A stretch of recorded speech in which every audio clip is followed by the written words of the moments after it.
Students, welcome to my YouTube channel PCM Samadhan. आज के class में हम लोग मैथमेटिक्स में जीएसटी को ही कंटिन्यू करेंगे। आज आपका जीएसटी का लास्ट लेक्चर है, क्योंकि मैंने आपको बोला है जीएसटी में आपको टोटल 2 लेक्चर मिलेगा। फर्स्ट लेक्चर मैंने आपको अच्छे से बता दिया था, जिसके 2 पार्ट थे। इस लेक्चर के भी आपको 2 पार्ट ही होने जा रहे हैं, ठीक ना। ओके, तो आपका जीएसटी में जो सेकंड पार्ट है वो क्या है, आपका इनपुट टैक्स क्रेडिट, ठीक ना। ये आपका मोस्ट इंपॉर्टेंट टॉपिक में से एक है, क्योंकि बच्चे जनरली इस पार्ट को स्किप करते हैं।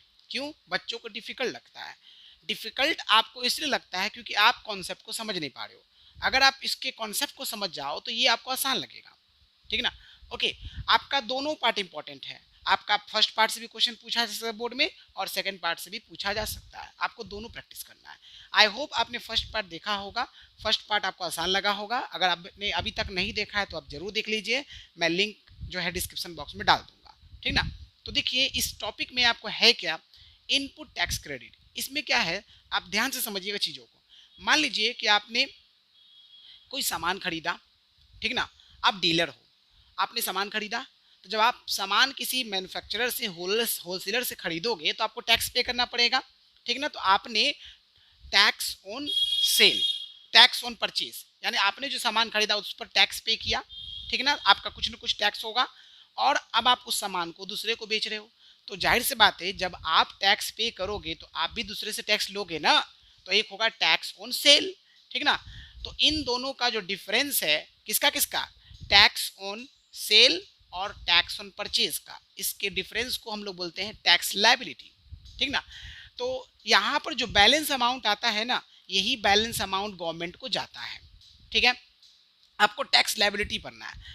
अब टैक्स लायबिलिटी में आपको लिखा हुआ है output tax minus input tax. Output tax का मतलब हो गया टैक्स ऑन सेल। जब आपने किसी सामान को बेचा तो बेचने के समय आपको जितना टैक्स कलेक्ट हुआ, आपने जो टैक्स कलेक्ट किया, वो हो गया आपका आउटपुट टैक्स। इनपुट टैक्स, जो आपने सामान खरीदा और खरीदते समय आपने जितना टैक्स पे किया, वो आपका हो जाएगा इनपुट टैक्स।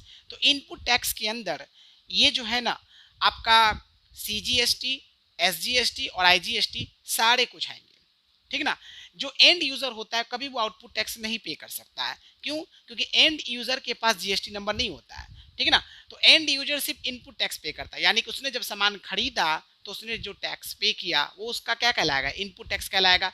आउटपुट टैक्स तो कहलाएगा ही नहीं, क्योंकि उसने कोई सामान किसी को बेच नहीं रहा है, ठीक ना। ये आप ध्यान रखिएगा। ओके, तो इनपुट टैक्स क्रेडिट का मतलब भी लगभग लगभग यही है, ठीक ना, कि आपका जब आपने कोई सामान खरीदा तो उस पर आपने टैक्स पे किया, ठीक ना। और जब आप उसी सामान को दूसरे को बेच रहे हो, किसी कस्टमर को बेच रहे हो, तो उस पर आप टैक्स लोगे ना, तो आपका टैक्स ऑन सेल हो जाएगा। दोनों का डिफरेंस आपका टैक्स लायबिलिटी कहलाएगा, ठीक ना। तो घुमा फिरा करके आपको टैक्स लायबिलिटी ही अच्छे से ध्यान में रखना है। लगभग एक जैसा ही है, आप इसमें कंफ्यूज मत होइएगा। और जो आपके रजिस्टर्ड पर्सन होते हैं, जिसके पास जीएसटी होता है, केवल और केवल वही आईटीसी का क्रेडिट ले सकता है, इनपुट टैक्स का क्रेडिट ले सकता है, ठीक ना। अच्छा, और ये जो आईटीसी वाला कॉन्सेप्ट है, ये बिजनेस पर्पस में ही जनरली किए जाते हैं। क्लियर हो गया? बस इतना ही है। अब आपको करना क्या है, क्वेश्चन काफी लंबा लंबा होगा, आपको देख के घबराना नहीं है। आपको क्वेश्चन को पढ़ना है, समझना है। इसमें देखना है कि इंट्रा स्टेट का है कि इंटर स्टेट का है। आपको जो सिटी का नाम रहेगा वो दिया रहेगा, और ब्रैकेट में स्टेट का नाम दिया रहेगा। अगर 2 डिफरेंट स्टेट है तो इंटर स्टेट लगेगा, और अगर आपका सेम स्टेट के अंदर 2 सिटी है तो आपका इंटर स्टेट लगेगा। और इंटर स्टेट में आपका पता है ना, जीएसटी आईजीएसटी के बराबर होता है। और इंट्रा स्टेट में क्या होता है, आपका जो एसजीएसटी है और सीजीएसटी है वो जीएसटी का हाफ हो जाता है। ये सब बातें क्लियर है अच्छे से ना, बस इसी को ध्यान में रखना है, ठीक ना। तो आपको क्वेश्चन को पढ़ के समझना है, और पूछा जा रहा है कि किसके बारे में आपका टैक्स लायबिलिटी निकालना है। तो अगर मान लीजिए बीच का कोई डीलर है ना, तो उसके बारे में पूछेगा तो उसका सारा कुछ निकालना है, उसका इनपुट टैक्स आउटपुट टैक्स दोनों निकालना है। और निकालने के बाद आपको टैक्स लायबिलिटी निकालना है।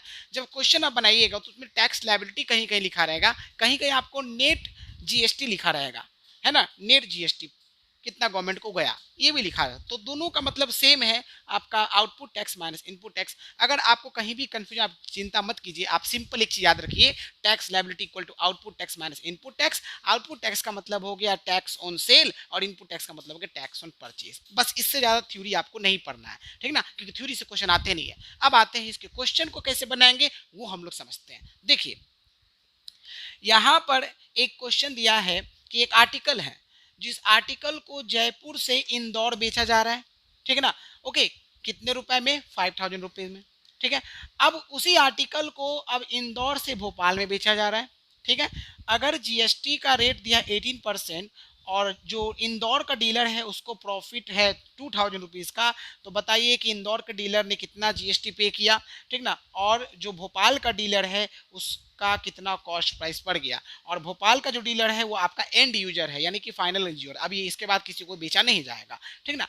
तो सेंटेंस को पढ़ने के बाद आपको दिख लीजिए, यहाँ पे सिटी है, स्टेट लिखा है, सिटी है, स्टेट लिखा है, ठीक ना। तो देखिए ये राजस्थान और ये मध्य प्रदेश है, इसका मतलब दो डिफरेंट स्टेट आ गया, तो यहाँ पर क्या होगा? इंटर स्टेट होगा। फिर देखिए यहाँ पर देखिए इंदौर जो कि मध्य प्रदेश में है और ये भोपाल ये भी मध्य प्रदेश में है, तो इसका मतलब ये आपका यहाँ पर क्या होगा? दो सिटी सेम स्टेट का है, इसका मतलब यहाँ पर क्या लगेगा? इंट्रा स्टेट लगेगा। समझ में आ गया? अब देखिए यहाँ पर जो जयपुर वाला डीलर है उसका ज्यादा बात नहीं किया, ज्यादा हमको देखिए क्वेश्चन में लिखा है इंदौर डीलर, तो हमको जयपुर डीलर और जो आपका फाइनल भोपाल में जो पर्सन है उसका ज्यादा जिक्र नहीं किया गया, मेन जिक्र इंदौर वाला किया गया। तो ध्यान रखना है कि किसके बारे में पूछा जा रहा है उस पर ज्यादा फोकस करना है आपको। ये समझ में आ गया? तो चलिए अब हम लोग समझते हैं, ठीक ना। तो देखिए मैं डिटेल में आपको समझा दूंगा, बहुत आसानी से आप समझ जाएंगे। देखिए सबसे पहले हम लोग बात करेंगे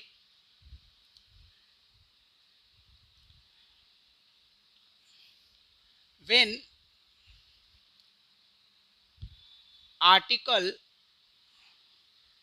is sold from when article is sold from Jaipur to Indore, Jaipur to Indore, तब इसको ब्रैकेट लिख दीजिएगा, inter state transaction, inter state transaction, ये सबसे पहले आपको लिख देना है। लिख दिया? लिखने के बाद अब यहां पे आप लिखिएगा फॉर, हमको किससे मतलब है? हमको मतलब है इंदौर वाले से ना। तो देखिए फॉर इंदौर डीलर, आपको जयपुर का लिखना है तो आप जयपुर का भी लिख सकते हैं, बट ध्यान रखिएगा जयपुर वाले के लिए ज्यादा इन्फॉर्मेशन है। चलिए आपको समझाने में पूरा कर देता हूँ ताकि कोई दिक्कत ही नहीं हो। फॉर जयपुर डीलर, देखिए ध्यान से सुनिए, चलिए सब कुछ बता देता हूँ। जयपुर डीलर की बात करते हैं। देखिए जयपुर वाला जो डीलर है वो इंदौर वाले डीलर को कोई सामान 5000 में बेच रहा है, मतलब जयपुर वाले के लिए जो 5000 है वो क्या हो जाएगा? सेलिंग प्राइस हो जाएगा, जो कि 5000 रुपीज है। ध्यान से सुनिएगा, है ना। जयपुर वाला इंदौर वाले को सामान बेच रहा है ना, लिखा देखिए लिखा हुआ सोल्ड, देखिए सोल्ड लिखा, बेच रहा है, यानी कि जो 5000 रुपीज है ये जयपुर डीलर के लिए क्या होगा? सेलिंग प्राइस, क्योंकि ये बेच रहा है, ठीक ना। ओके चलिए अब बताइए, अब जयपुर वाला जो डीलर है ये एक सामान को बेच रहा है तो इसको क्या मिलेगा? टैक्स ऑन सेल मिलेगा। क्या मिलेगा? टैक्स ऑन सेल, ठीक ना। ओके, इसको क्या मिलेगा? टैक्स ऑन सेल, क्योंकि सामान बेच रहा है ना। अभी टैक्स ऑन सेल को ही हम लोग क्या बोलते हैं? Output tax. क्या बोलते हैं? आउटपुट टैक्स बोलते हैं। समझ रहे ना? ठीक ना। ओके, आउटपुट टैक्स बोलते हैं। तो आउटपुट टैक्स इसका जब निकालेंगे तो देखिए ध्यान से समझ लीजिए, यहाँ पर क्या हो रहा है? इंटर स्टेट हो रहा है, इंटर स्टेट हो रहा है। अगर इंटर स्टेट हो रहा है तो यहाँ पर इसका केवल क्या लगेगा? आईजीएसटी लगेगा। क्या लगेगा? केवल और केवल आईजीएसटी लगेगा। तो ध्यान से देखिए, हमको निकालना है 5000 का 18% निकालेंगे। क्या लिखेंगे? 18% ऑफ 5000, मतलब 18/100 इंटू 5000। 2 जीरो से 2 जीरो गया, ठीक ना। इसका मतलब कितना हो गया? 18×5 = 90, यानी कि 900 रुपीज हो गया। हो गया। अब इससे ज्यादा जयपुर वाले डीलर का बात हम लोग नहीं कर सकते हैं, ठीक ना। चलिए, क्योंकि जयपुर से ऊपर कोई नहीं है तो इसका कॉस्ट प्राइस वगैरह नहीं आएगा। अब आ जाइए for Indore dealer, Indore dealer. अब दिमाग लगाइएगा, अगर जयपुर वाले डीलर ने 5000 में सामान इंदौर वाले को बेचा तो जयपुर वाले के लिए 5000 हो गए सेलिंग प्राइस, तो इंदौर वाले के लिए 5000 क्या हो जाएगा? Cost price. तो क्या लिखेंगे? कॉस्ट प्राइस ऑफ आर्टिकल कितना हो गया? 5000 रुपीज, ठीक है। अब ध्यान से सुनिए एक चीज, जो टैक्स ऑन सेल जयपुर वाले डीलर के लिए हुआ, ये जो टैक्स है इसने रिसीव किया, तो इसका मतलब ये टैक्स इंदौर वाले डीलर ने क्या किया? दिया, दिया ना। मतलब ये जो टैक्स ऑन सेल है इसके लिए क्या बन जाएगा? Tax on purchase. Tax on क्या बन जाएगा? परचेज, क्योंकि इससे सामान खरीदा ना तो टैक्स ऑन परचेज, और इसको क्या लिखेंगे, इनपुट टैक्स, इनपुट टैक्स, जो कि आपका सेम आएगा, आईजीएसटी के बराबर आएगा। और यहाँ पर ये डेटा कितना हो जाएगा, सेम। सॉल्व करने पर मैंने ऑलरेडी लिख दिया है 900 रुपीज। फिर से समझिए, जो टैक्स इसने कलेक्ट किया उसी टैक्स को इसने दिया है ना इंदौर वाले डीलर ने, तो इंदौर वाले डीलर का क्या हो जाएगा, टैक्स ऑन परचेज, जिसको हम लोग इनपुट टैक्स बोलेंगे। तो इंदौर वाले डीलर का इनपुट टैक्स आ गया है। अब देखिए नेट जीएसटी निकालना है, इसमें हमको किसका, इंदौर डीलर का। तो इंदौर डीलर का हमको इनपुट टैक्स चाहिए, अब इंदौर डीलर का आउटपुट टैक्स निकालना है। समझ रहे हैं ना, अब ध्यान से समझिएगा, ठीक है, यहाँ तक हो गया। अब इसने तो परचेज कर लिया, ठीक है ना। अगर मान लीजिए सपोज दैट अगर आपसे क्वेश्चन पूछ देता कि इंदौर वाले डीलर ने कितना टोटल पे किया, कितना टोटल पे किया, किसको पे किया, जयपुर वाले डीलर को, तो बस आपके अंडरस्टैंडिंग के लिए मैं कर रहा हूँ, ठीक ना। देखिए तो टोटल जो कॉस्ट प्राइस हो जाएगा इंदौर वाले डीलर के लिए वो कितना हो जाएगा, 5000 रुपीज ये हो जाएगा, और 900 रुपीज ये हो जाएगा। एक ही क्वेश्चन में सब कुछ आपको बता रहा था, आपको बहुत कुछ समझ में आ जाएगा। अगर मान लीजिए आपसे क्वेश्चन पूछता कि इंदौर वाले डीलर ने टोटल कितना पे किया जयपुर वाले डीलर का, तो ये 5000 रुपये ये और टैक्स ये 900 रुपये, तो ये आपका आंसर आ जाता ना। लेकिन यहाँ पर इंदौर वाले डीलर ने कितना पे किया वो नहीं पूछा है, उसने पूछा है इंदौर वाले डीलर ने कितना जीएसटी पे किया वो पूछा है, यानी आउटपुट टैक्स चाहिए। तो अब देखिए, अब सामान जो है इंदौर से कहाँ जा रहा है, भोपाल में जा रहा है, ठीक ना। तो अब यहाँ पे क्या लिखेंगे, नाउ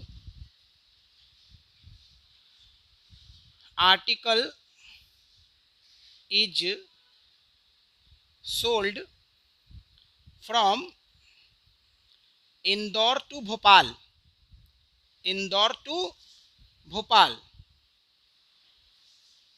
अब आर्टिकल जो है कहाँ बेचा जा रहा है, इंदौर से भोपाल, लिख दिया मैंने।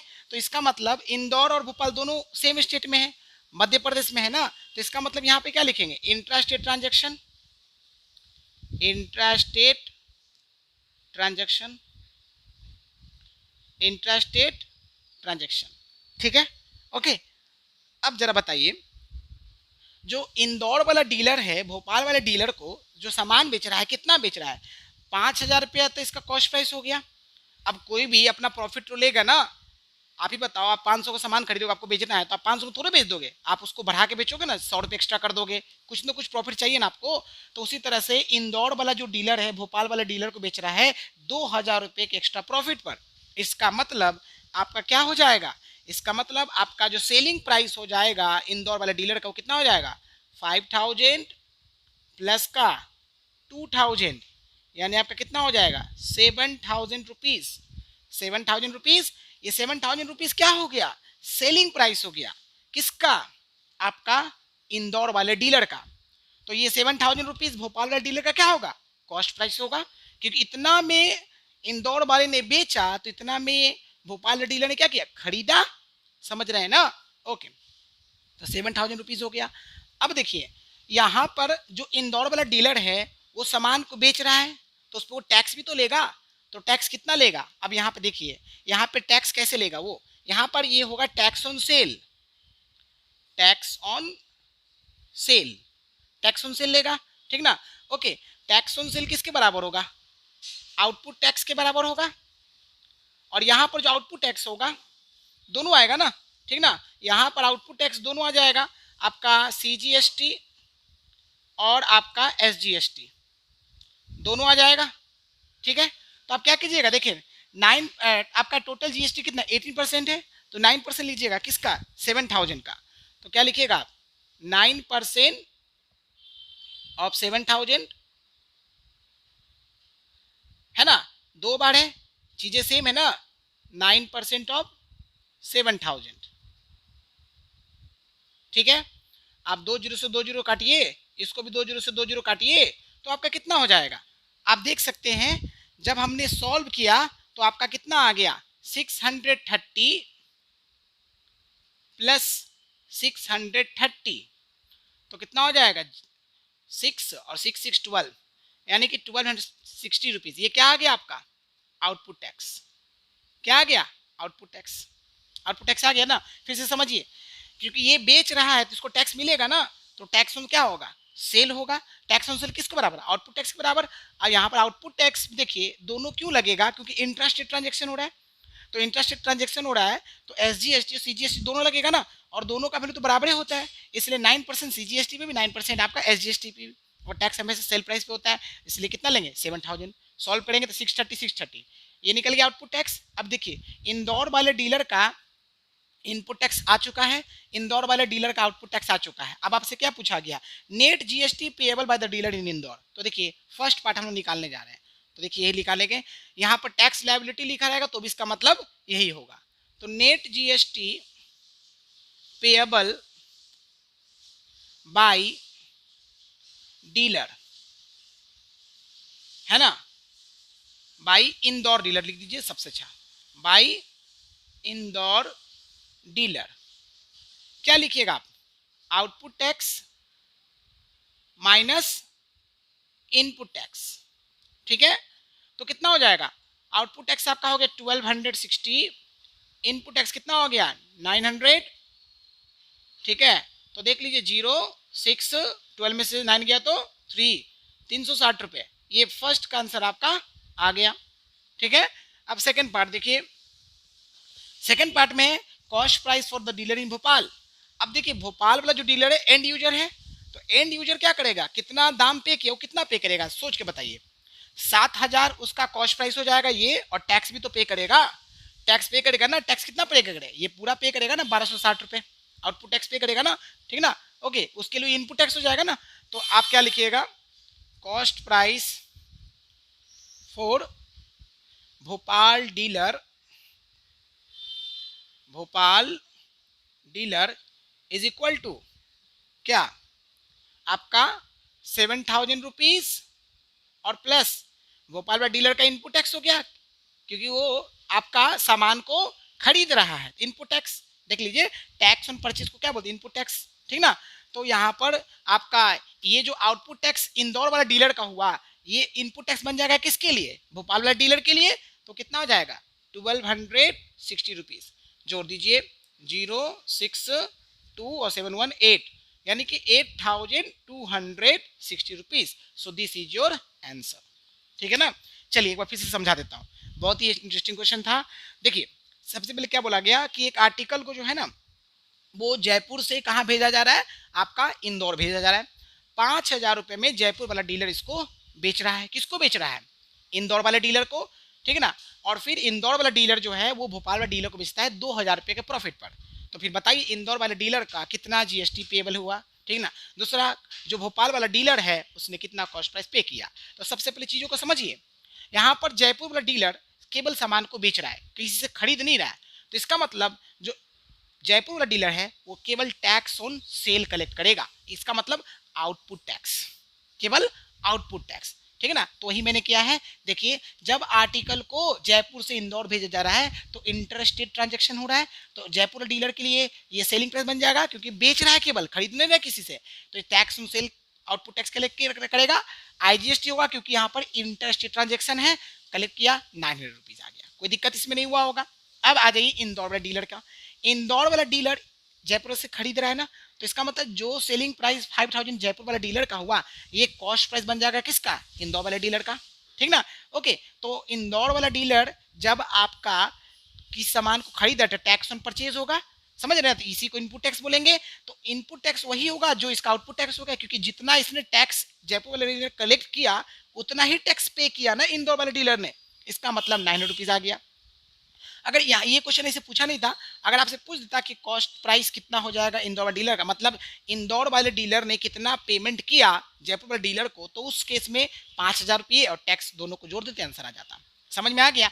अब आगे देखिए, अब जो इंदौर वाला डीलर है वो बेच रहा है भोपाल वाले डीलर को, तो इंदौर और भोपाल दोनों सेम स्टेट में है, यानी इंट्रा स्टेट ट्रांजेक्शन होगा। तो आपका यहाँ पर सेलिंग प्राइस कितना हो जाएगा, 5000 रुपये और 2000 का प्रॉफिट भी, क्योंकि बेच रहा है ना तो प्रॉफिट बेचेगा ना, ठीक ना। ओके, तो 5000 ये 2000 ये, इसका कोई प्रॉफिट नहीं था, ठीक ना, इसका लेकिन प्रॉफिट है, तो इसने 2000 रुपये प्रॉफिट भी लिया, तो टोटल सेलिंग प्राइस 7000 रुपये हो जाएगा। ये जो 7000 रुपीज है ये सेलिंग प्राइस इंदौर वाले डीलर का अगर है, तो ये कॉस्ट प्राइस बन जाएगा किसका, आपका भोपाल वाले डीलर का, क्योंकि वो खरीद रहा है। तो 7000, आप जैसे मान लीजिए आप कोई सामान खरीदने जा रहे हो, आपने दुकानदार को 100 रुपये दिया, तो आपके लिए वो सामान का दाम कॉस्ट प्राइस 100 रुपये हो गया, और जो दुकानदार है उसने सामान को आपको 100 रुपये में बेचा तो उसका 100 रुपये हो गया। तो वही 100 रुपये ही तो हो रहे हैं, एक का 100 रुपये बन रहा है कॉस्ट प्राइस, एक का 100 रुपये बन रहा है सेलिंग प्राइस, वही चीज़ है ना। तो देखिए वही चीज़ है।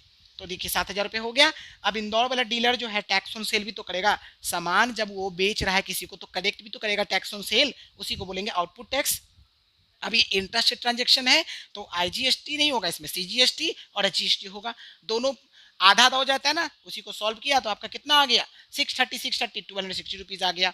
अब क्या करना है, कितना नेट जीएसटी इंदौर वाला डीलर पेमेंट किया, तो यहाँ पर output tax minus input tax कर देंगे। आउटपुट टैक्स 260 है, इनपुट टैक्स 900 है, सॉल्व किया तो 360 रुपीज हो जाएगा, ठीक ना। और भोपाल वाला डीलर ने कितना कॉस्ट प्राइस पे किया, तो 7,000 रुपये, मैंने आपको समझा दिया 7,000 कैसे हुआ, और 1,260 रुपये दोनों को जोड़ देंगे तो 8,260 रुपीज हो जाएगा। ये फाइनल आपका आंसर आ जाएगा जो आपके भोपाल वाला डीलर ने पेमेंट किया, ठीक है ना।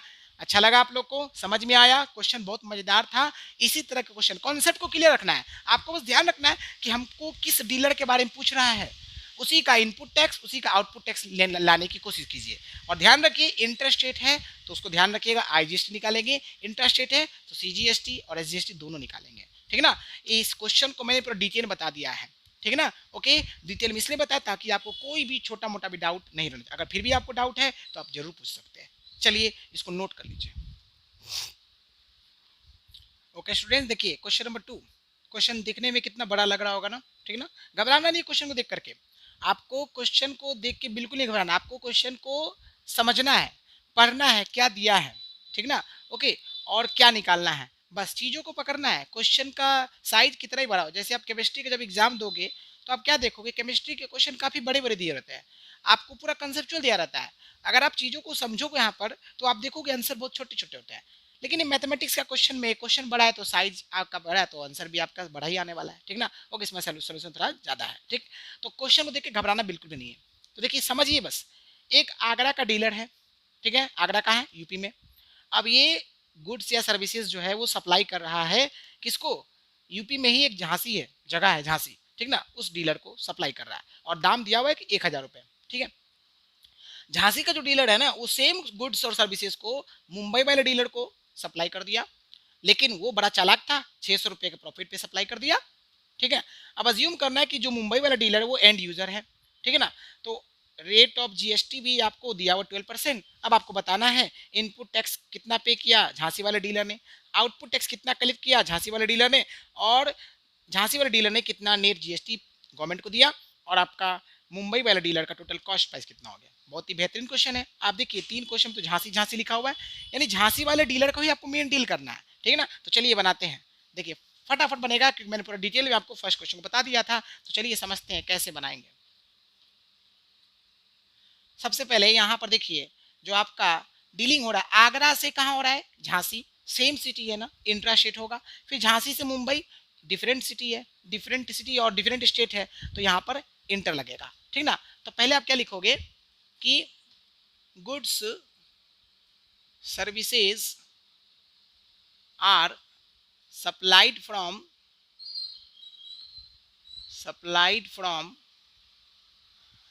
आगरा टू झांसी, यानी कि कौन सा केस है, इंट्रा स्टेट ट्रांजैक्शन, ठीक है। ओके, हमको झांसी वाले डीलर से मतलब है सिर्फ, तो हम लोग आगरा वाले डीलर से कोई मतलब नहीं है।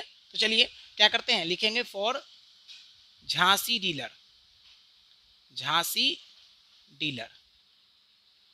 तो झांसी डीलर का हमको सब कुछ निकालना है। तो देखिए 1,000 रुपये में आगरा वाला जो डीलर है वो बेच रहा है झांसी वाले डीलर को, यानी ये 1,000 रुपये आगरे वाले डीलर का क्या हो गया, सेलिंग प्राइस। तो ये 1,000 रुपये झांसी वाले डीलर का क्या होगा, कॉस्ट प्राइस। तो लिखिए कॉस्ट प्राइस आपका कितना दिया हुआ है, 1,000 रुपीज, ठीक है। अब ये खरीद रहा है तो टैक्स ऑन परचेज होगा, तो टैक्स ऑन परचेज इसी को बोलते हैं क्या, इनपुट टैक्स। तो आप बताइए यहाँ पर जो इनपुट टैक्स हो जाएगा दोनों हो जाएगा ना, क्योंकि इंट्रा है तो सीजीएसटी एसजीएसटी दोनों होगा। तो ध्यान से देखिए यहाँ पे मैं लिखने जा रहा हूँ CGST और प्लस का SGST, और दोनों तो इक्वल इक्वल ही होगा, ठीक ना। तो देख लीजिए आपका साफ साफ दिया हुआ है, 12% का आधा कर दीजिएगा, 6% कर दीजिएगा, तो 6% ऑफ 1000,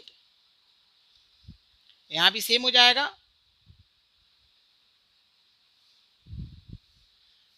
2 जीरो से 2 जीरो गया, 2 जीरो से 2 जीरो गया, 60 मिलके कितना बन गया, 120 रुपीज। पहला का आंसर आ गया ना। तो आप यहाँ पर ऐसे नहीं लिखना चाहते हैं तो आप लैंग्वेज लिखना चाहते हैं तो आपकी मर्जी है। ये आपको 120 रुपये आया है, तो देयरफॉर लिख दीजिए, देयरफॉर पहला का आंसर आ गया आपका, क्या था, input tax for the dealer in Jhansi. तो लिखिए input tax for Jhansi dealer equal to 120 rupees. कोई दिक्कत नहीं है ना। चलिए अब आते हैं, देखिए अब ये जो सामान है वो झांसी से मुंबई जा रहा है, आप क्या लिखिएगा, now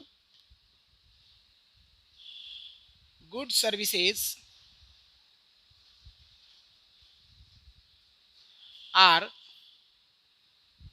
supplied from Jhansi to Mumbai. Jhansi to Mumbai मतलब झांसी से मुंबई यानी इंटर स्टेट, तो यहाँ पे क्या लिखेंगे, इंटर स्टेट ट्रांजैक्शन। अब देखिए हम झांसी वाले डीलर की बात कर रहे हैं, ठीक ना। झांसी वाले डीलर का ही जो सेलिंग प्राइस होगा वो कितना होगा बताइए। 1000 रुपये में उसने सामान खरीदा और वो प्रॉफिट में बेच रहा है 600 के प्रॉफिट पर, तो टोटल कितना हो गया 1600 रुपीज। ये क्या हो जाएगा आपका सेलिंग प्राइस। तो खुद दिमाग लगाओ, ये 1600 रुपये जो है झांसी वाले डीलर का क्या है सेलिंग प्राइस, तो आपके मुंबई वाले डीलर का क्या बनेगा ये कॉस्ट प्राइस। समझ रहे हैं ना, ठीक ना। अब देखिए अब ये बेच रहा है तो टैक्स भी तो कलेक्ट करेगा, तो यहां पर क्या लिखेंगे, जब बेच रहा है तो tax on cell, tax on cell, इसको क्या बोलते हैं हम लोग आउटपुट टैक्स। अब यहाँ पर आउटपुट टैक्स कैसा होगा, इंटर है तो क्या लिखेंगे IGST, और IGST निकाल लीजिए कितना परसेंट दिया, देखिए 12% लिखा है, तो आप क्या लिखिएगा 12% यानी 12/100 मल्टीप्लाइड बाई सेलिंग प्राइस पे ना, 2 जीरो से 2 जीरो जाएगा, 12 और 16 मल्टीप्लाई कीजिए, 6 2 12, 16 to 18 119, 192 रुपीज, 192 रुपीज निकल गया। सो देयरफॉर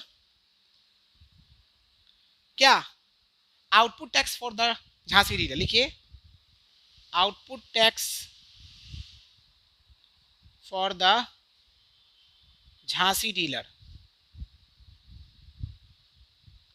कितना हो जाएगा 192 रुपीज।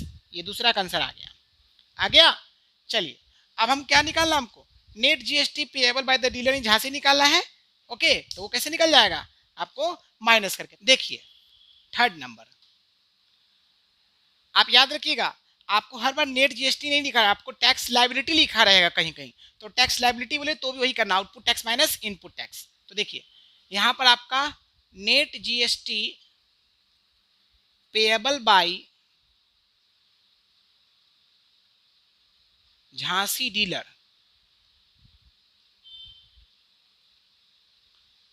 इक्वल टू, अच्छा मान लीजिए अगर आपसे पूछ देता कि झांसी वाले डीलर ने कितना पेमेंट किया, किसको, आगरा वाले डीलर को, तो क्या आंसर होता, आपका आंसर होता देखिए 1000 रुपये जो उसने सामान खरीदा वो, और कितना टैक्स दिया वो 120, दोनों को जोड़ देते यानी 1120 रुपीज आपका झांसी वाले डीलर को देना पड़ता। किसको देना पड़ता, आगरा वाले डीलर को। अगर आपका झांसी वाले डीलर का पूछता कि झांसी वाले डीलर ने कितना पेमेंट किया, किसको, आगरा वाले डीलर को, तो आंसर हो जाता 1000 + 120। समझ गए, क्लियर हुआ। चलिए आगे देखिए, तो नेट GST निकाला तो क्या लिखेंगे, output tax minus input tax. अब आउटपुट टैक्स की बात करें तो आउटपुट टैक्स कितना आया है, आउटपुट टैक्स आपका भी जस्ट निकाले ना 192, और इनपुट टैक्स आपका कितना आता 120, यानी कितना निकल गया 72 रुपीज़। ये भी आपका आंसर आ गया। एंड फोर्थ नंबर देखिए क्या लिखा है, total cost price of dealer in Jhansi, यानी कि मुंबई मुंबई मुंबई वाले डीलर का कितना कॉस्ट प्राइस पड़ा, तो लिखिए total cost price for Mumbai dealer, for Mumbai dealer. ठीक है, तो बताइए जो सेलिंग प्राइस हुआ झांसी वाले डीलर का, देखिए ये हुआ, यही ना बन जाएगा क्या कॉस्ट प्राइस किसका, मुंबई वाले डीलर का। तो 1600 रुपये वो लिख दीजिएगा, और कितना टैक्स उसने कलेक्ट किया था झांसी वाले डीलर ने, वो इनपुट टैक्स बन जाएगा किसका, मुंबई वाले डीलर का। तो देखिए ये जो आउटपुट टैक्स है झांसी वाले डीलर का, वो इनपुट बन जाएगा 192। दोनों को जोड़ दीजिए, 2 9 6 और 1 7 और ये 1, ठीक ना, यानी 1792 rupees. This is your answer. ठीक ना, आई होप आपको समझ में अच्छे से आ रहा है। ओके, चलिए इसको आप नोट कर लीजिए।